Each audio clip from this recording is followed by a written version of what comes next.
Hola, mi nombre es Alex Estrada y hoy vengo a hablarles sobre el último capítulo del libro Malinche y de Laura Esquivel. Y este capítulo finaliza así: el cielo tenía tonalidades naranjas y rosadas, el aire transportaba el aroma de los nardos y los naranjados en flor. Malinalli Bordada y Jaramillo a su lado fumaba. Martín y María jugaban en el patio de la casa que juntos habían construido. Era un bello patio encarnado por amplias arcas y una fuente de cada uno de los 4 puntos cardinales. De cada frente salía un canal que transportaba agua hasta el centro del patio, formando una cruz planteada. El patio no solo era una obra arquitectónica, un armonioso juego de espacios, sino que era un centro mítico, un punto de encuentro en varias tradiciones espirituales. Era el sitio donde Malinalli y Jaramillo, los niños, se entresalaban las herbas de sus almas con cosmos. La casa que juntos diseñaron y construyeron era un pequeño Edén.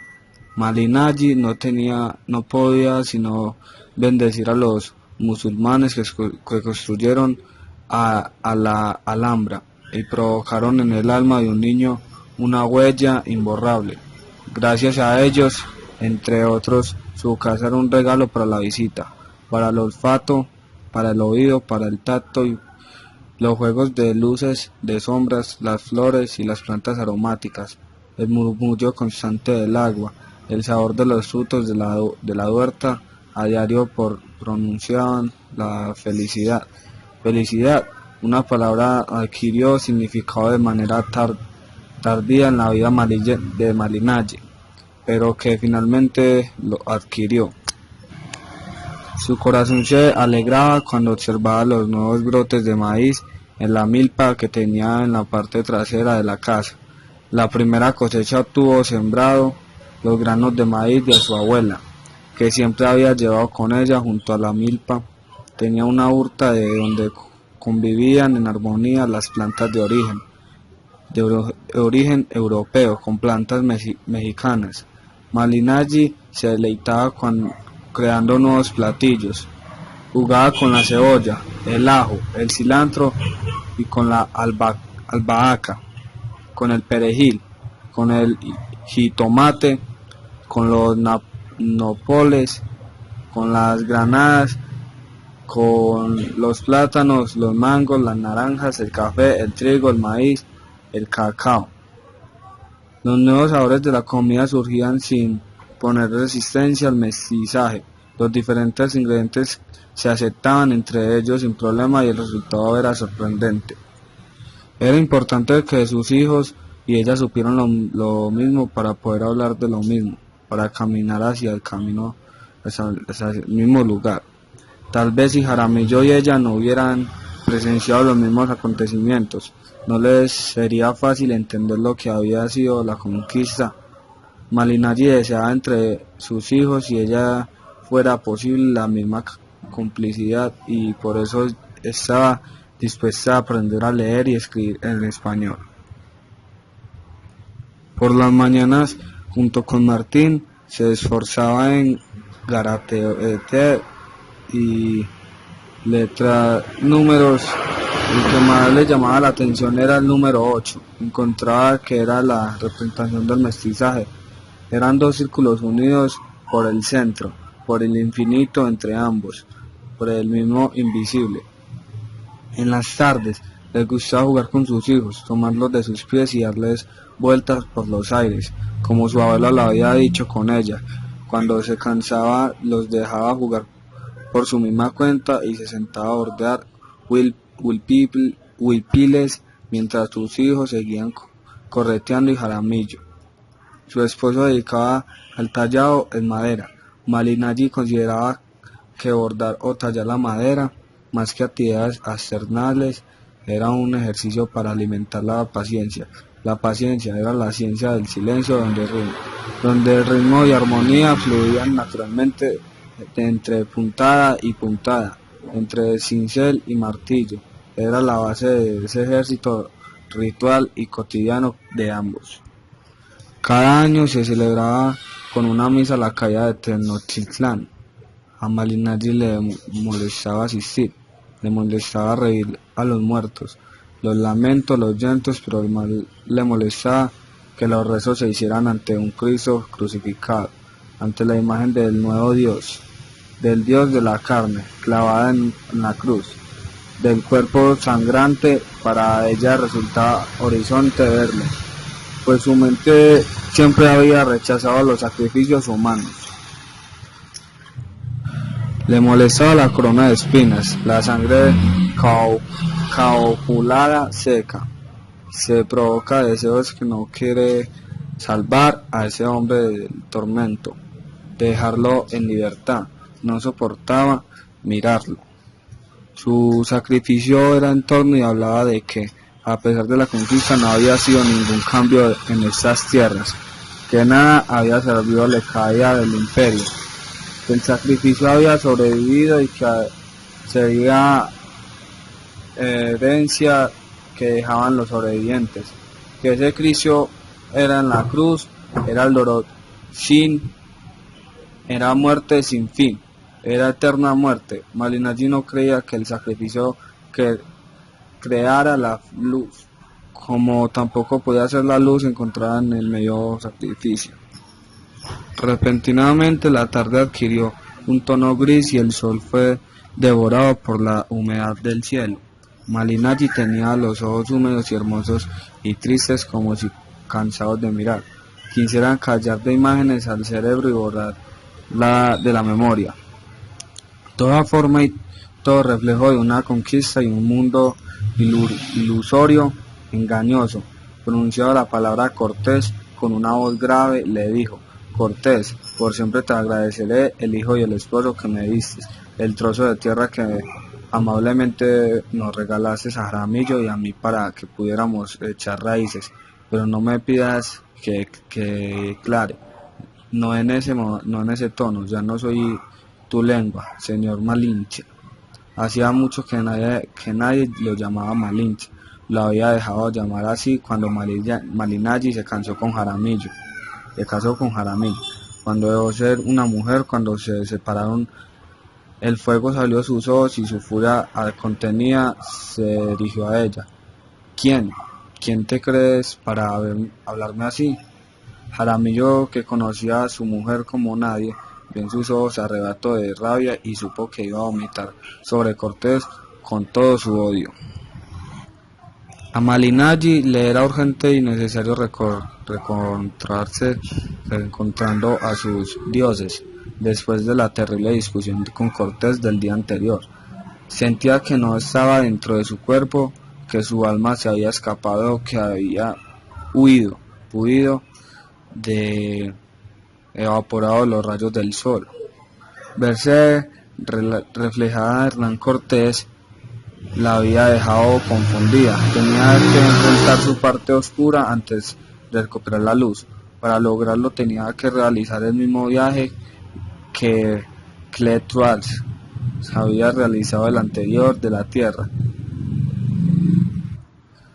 Luego Jaramillo le contó que la Virgen original estaba tallada en madera negra y mostraba a la Virgen María con un niño de Dios en brazos. Jaramillo talló para ella una reproducción y mientras lo hacía le contó que durante la conquista árabe en España, los frailes españoles, temiendo una profanación de la imagen de la Virgen María, la había aterrado junto a las riberas del río Guadalupe, palabra que se castellanizó del árabe Guad-al-Luben y que significa río escondido. Por eso cuando años más tarde un pastor la encontró enterrada, la llamaron como el río Virgen de Guadalupe.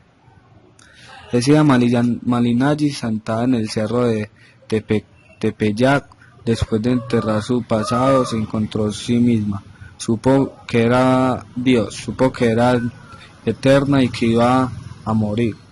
También lo que daba vida moría. Se encontraba en lo más alto del cerro. y viento sopló de tal manera que casi derribó los árboles. Las hojas se desprendieron llenando la musicalidad de sus oídos. El sonido del viento se hizo evidente. Malinalli, con la fuerza del viento de su rostro, de su cabello, de todo su cuerpo y el corazón, se abrió para ella. Cortés estaba dejando de ser el conquistador para convertirse en el marqués del Valle de Osaka, y ella pronto iba a experimentar su última transformación. Lo aceptaba con gusto, sabía que nunca dejaría de pertenecer al universo. Cambiaría de forma, pero seguirá existiendo, estaría en el agua de la fuente donde sus hijos jugaban, en las estrellas que Jaramillo veía por las noches, en las tortillas de maíz que diario todos ellos comían, el viento que sostenían a las colibríes que danzaban sobre sus nardos. Existiría en las calles de la nueva ciudad, en lo que fue el mercado de Tlatecolco, en el bosque Chapucultep, en el sonido de tambores, de los caracoles, en la nieve de los volcanes, en el sol, en la luna. El sonido era total. Aspiró el aroma de los nardos, metió sus pies al agua, caminó por el medio de los canales y llegó al centro del patio. Ahí en el centro de la cruz de Quetzalcóatl, el centro de la encrucijada de caminos donde se aparecían Cihueteto, las mujeres muertas en el parto que formaban comitiva que acompañaba a Tlaxcala, a Coatlic o a Toanatzitin, diferentes manifestaciones de una deidad femenina. Ahí en el centro del universo se volvió líquida, fue agua de luna. Malinalli, al igual de Quetzalcóatl, al confrontar su lado oscuro que consiste de luz, su voluntad de ser una con el cosmos provocó que sus límites de su cuerpo desaparecieran. Sus pies, en contacto con el agua bañada por luz de la luna, fueron los primeros en experimentar el cambio. Dejaron de contenerla, su espíritu se fundió con el agua, se desparramó sobre el aire, su piel se expandió al máximo, permitiéndole cambiar de forma e integrarse a todo lo que se rodeaba. En ese momento un relámpago, una lengua de plata se dibujó en el cielo y anticipó una tormenta. Su luz iluminó la inmovilidad del cuerpo de Malinalli, quien había muerto por segundos antes. Sus ojos fueron absorbidos por las estrellas, que de inmediato supieron todo lo que ella había visto en la tierra. Fue un 13, el día que Malinalli nació a la eternidad. Juan Jaramillo lo celebraba a su manera. Reunían a sus hijos en el patio, los llenaban de flores, de cantos. Luego cada uno de ellos leía un poema escrito en Natlaut para Malinalli. Terminando el ritual, guardaban silencio para impregnarse de antes de irse a dormir. En contraste con esta íntima ceremonia, en la misma fecha las autoridades coloniales cada año organizaban un festejo para conmemorar la caída de la Gran Tenochtitlán. El 13 de agosto de 1521, la celebración se organizaba en la iglesia de San Hipólito, debido a que la fecha del triunfo de los españoles sobre los indígenas correspondió con el día de San Hipólito. Varias veces invitaron a Jaramillo a ir a la misa de celebración de la caída de Tenochtitlán, mismas que él se negó. Años más tarde rechazó el honor que le habían conferido de sacar el pedón en la fiesta de San Hipólito, lo cual las autoridades consideraron un desacato. La peor de todas las enfermedades nacidas de tu ambición no ha sido la viruela, ni la sífilis. La más grave de todas las enfermedades con tus malditos espejos, tu luz hiere, como hiere tu filósofa espalda. como hieren sus crueles palabras, como hieren las bolas de fuego que tus cañones escupieron sobre mi gente. Tú trajiste los espejos plateados nítidos, tirantes luminosos. Mírame, en ellos me duele, pues el rostro que el espejo me regrese a un rostro que no es el mío.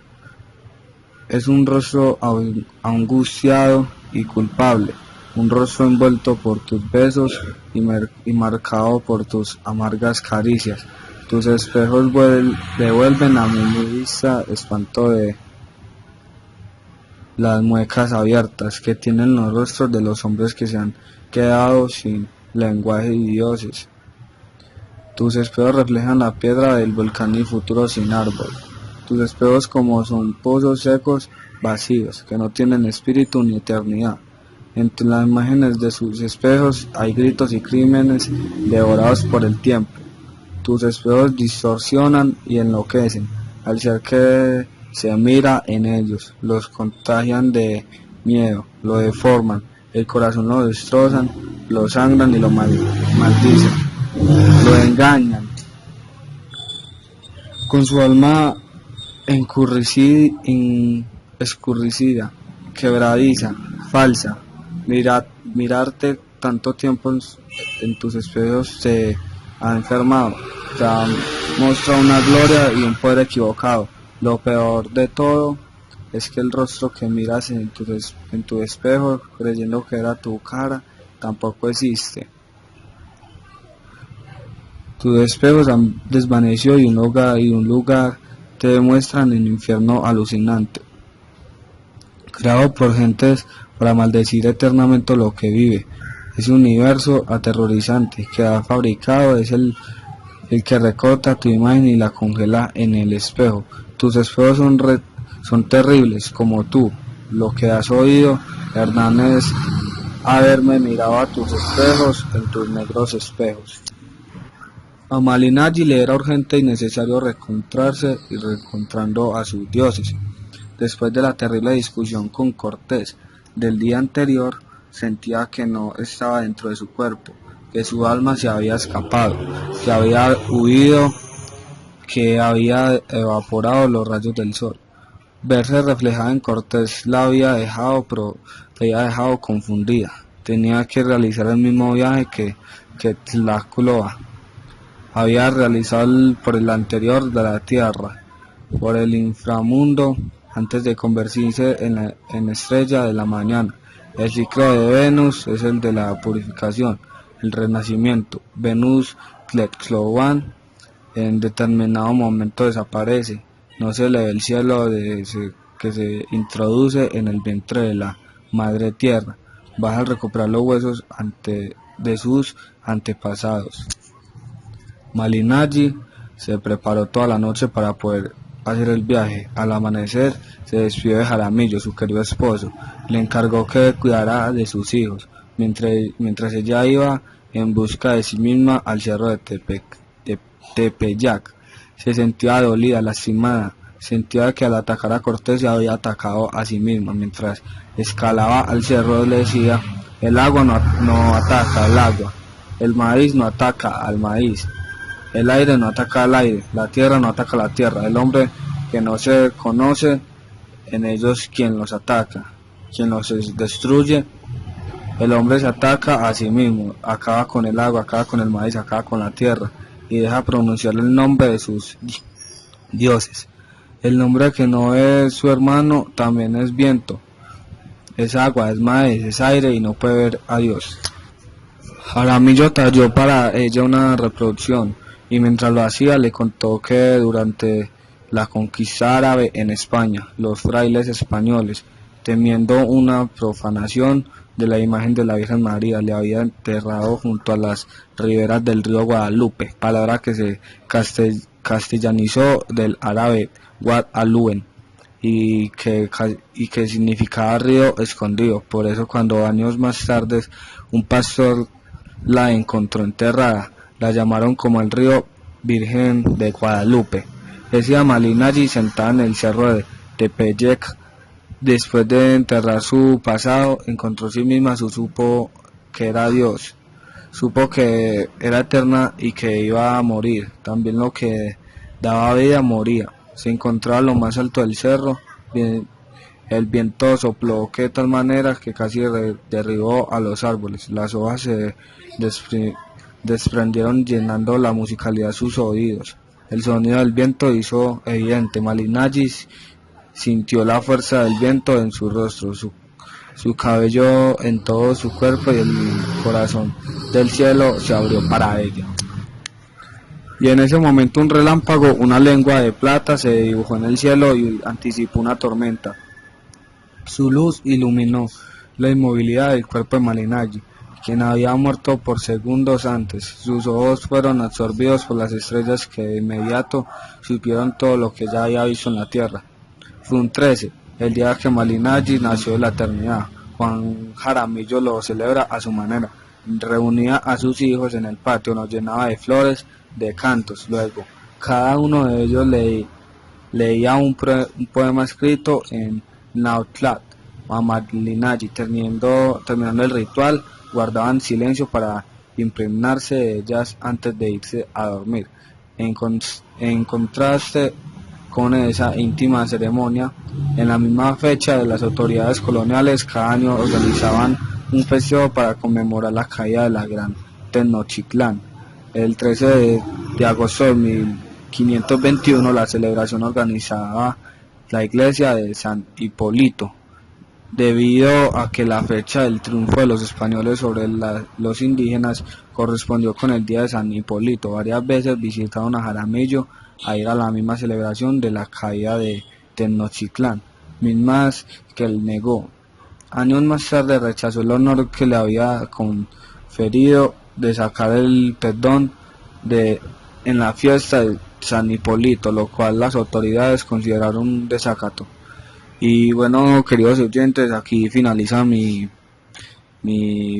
audio y muchas gracias por escucharlo.